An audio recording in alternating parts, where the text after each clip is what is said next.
kami dari kelompok 2. Perkenalkan, nama saya Brigita Felim Stefani. Saya Cynthia Dwi Aryani. Saya Wulandari. Jadi kami di sini akan membahas materi statistika deskriptif. Pertemuan 3 yaitu populasi dan variabel penelitian. Dan pertemuan 4 yaitu skala pengukuran data.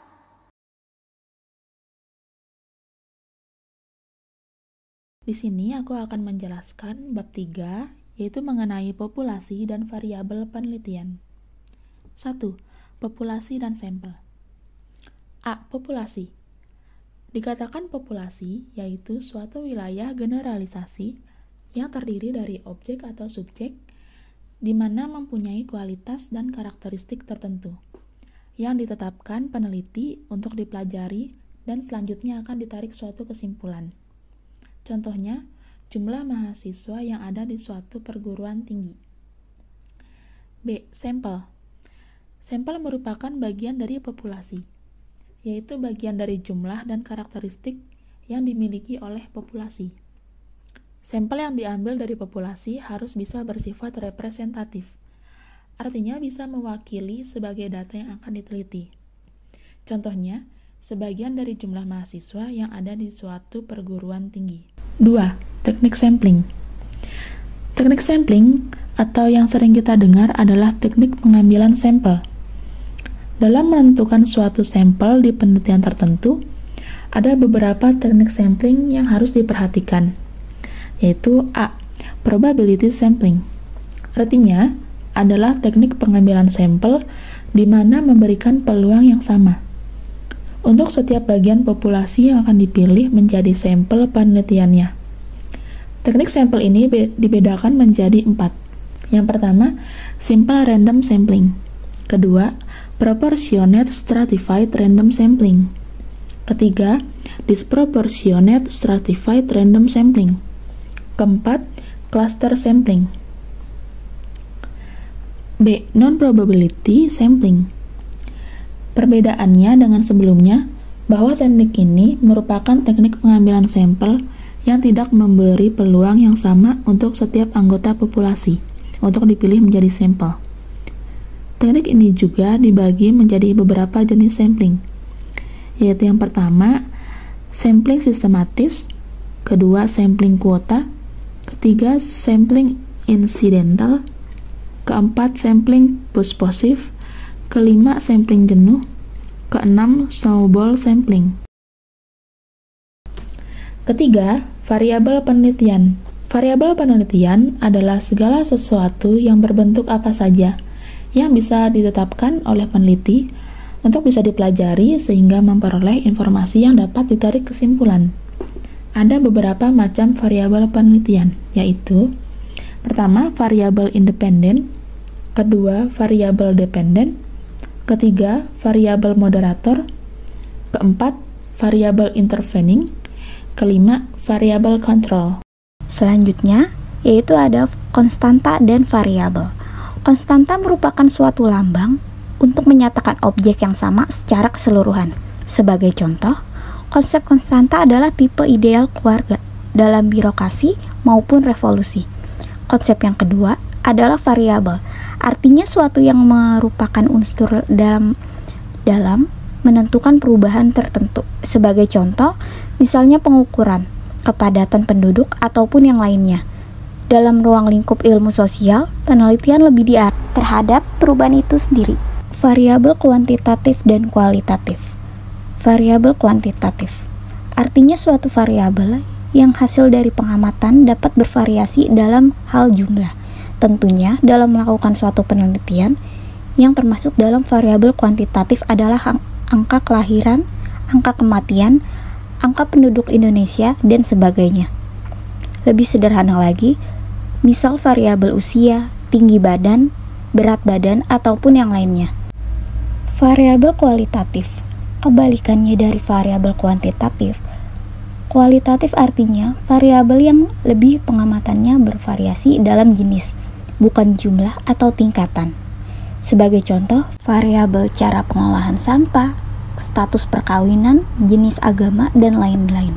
Variabel kuantitatif itu unik, tidak bisa diubah ke angka. Maksudnya adalah simbol dalam angka variabel ini hanya digunakan untuk kebutuhan identifikasi saja.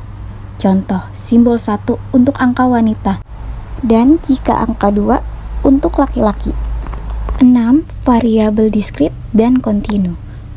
Variabel diskrit artinya di sini adalah variabel yang bersifat kuantitatif, di mana jumlah nilai atau suatu kategori yang bisa dihitung dan bentuknya adalah bilangan bulat. Contohnya, banyaknya anak dalam satu keluarga, banyaknya kecelakaan dalam 1 tahun di Jakarta, ataupun yang lainnya. Variabel kontinu artinya suatu variabel yang bersifat kuantitatif, di mana hasil pengamatannya adalah salah satu dari keseluruhan dari suatu garis interval. Dalam hal ini, tidak hanya bilangan bulat, tapi bisa merupakan bilangan pecahan. Contoh, variabel umur yang satuannya bersifat bulan atau tahun. Bab 4. Skala pengukuran data. 1. Skala dan pengukuran data. Skala merupakan suatu titik atau garis yang berderet dan punya jarak yang sama, dan dapat digunakan untuk mengukur tingkat tertentu. Skala digunakan sebagai acuan atau tolak ukur untuk menentukan panjang pendeknya interval yang ada pada alat ukur, sehingga alat ukur tersebut bila digunakan dalam pengukuran akan menghasilkan data. Lalu, pengukuran merupakan suatu proses yang bersifat dedukatif, di mana seorang peneliti awalnya bersifat konstruk, ide maupun konsep, lalu mampu menyusun alat ukur dengan mengamati secara empiris.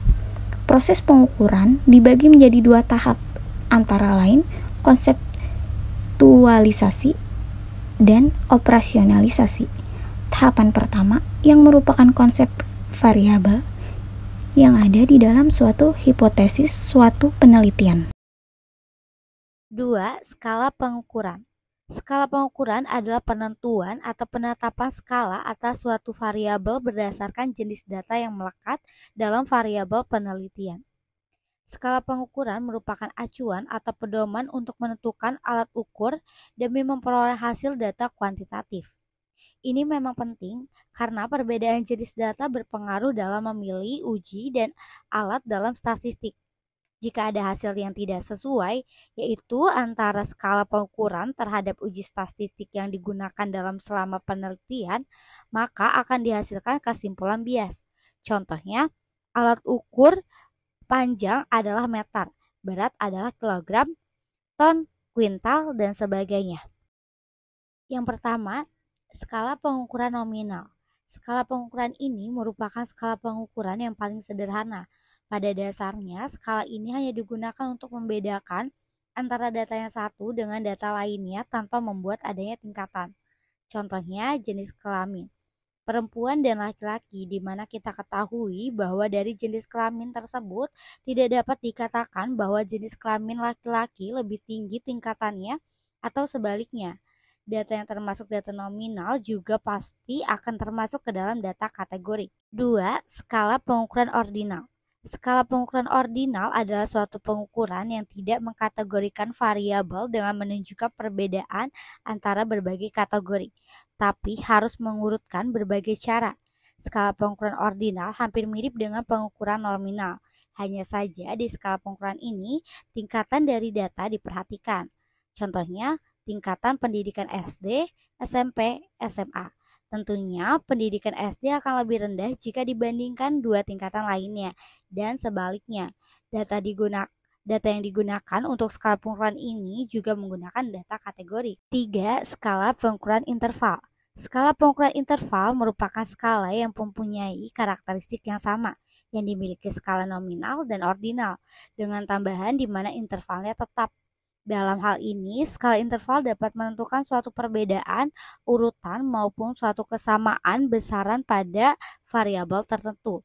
Contohnya, jarak antara 40 cm dengan 50 cm sama antara 60 cm dengan 70 cm. 4. Skala pengukuran rasio. Rasio adalah skala pengukuran kuantitatif yang memudahkan kita untuk mencari perbedaan antara variabel dan memberi urutan data. Skala pengukuran ini memungkinkan untuk melakukan semua jenis perhitungan dan menarik kesimpulan pasti. Perbedaannya dengan interval adalah rasio tidak memiliki nilai negatif. Skala rasio merupakan suatu skala pengukuran yang ditunjukkan pada hasil pengukuran yang bisa dibedakan, diurutkan, dan mempunyai jarak tertentu serta dapat dibandingkan. Selanjutnya ada pengukuran data. Pengukuran atau perbandingan data biasanya dilakukan dengan pembagian atau pengukuran, tidak terkecuali dalam perbandingan sebuah data. Dalam hal ini, pengukuran bisa menghasilkan angka yang absolut dengan menunjukkan perbedaan dari dua angka. Ini bisa diterapkan dalam skala interval maupun dalam skala rasio. Pada perbandingan datanya dalam dibahas mengenai ukuran relatif, yaitu sebagai hasil suatu perbandingan dengan dua skala. Beberapa metode yang perlu diperhatikan dalam mentransformasikan data. Yang pertama, metode penskalaan yang berpusat pada stimulus.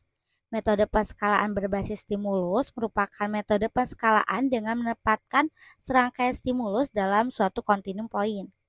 Yang kedua, metode penskalaan yang berpusat pada respon.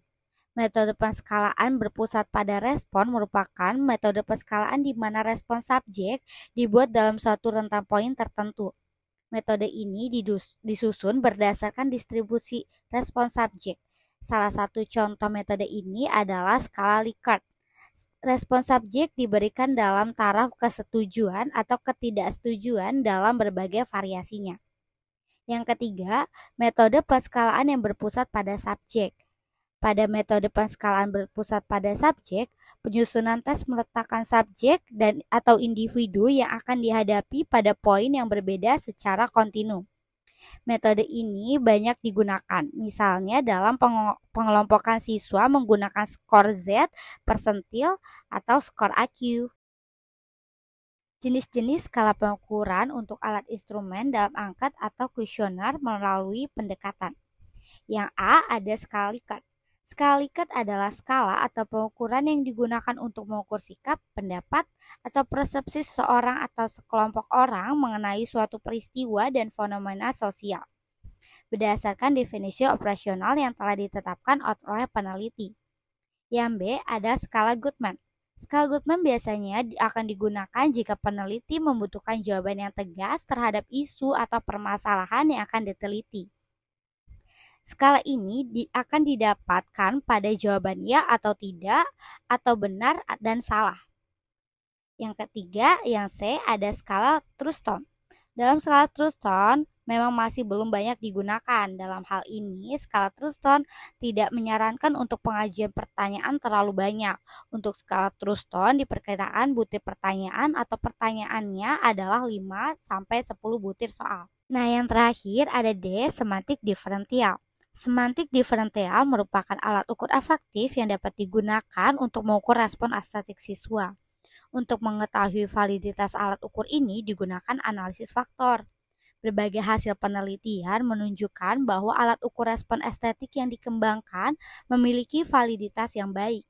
Skala pengukuran ini dirancang untuk mengukur persepsi subjektif seseorang dan reaksi afektif terhadap sifat-sifat konsep, objek, dan peristiwa dengan memanfaatkan seperangkat skala. Sekian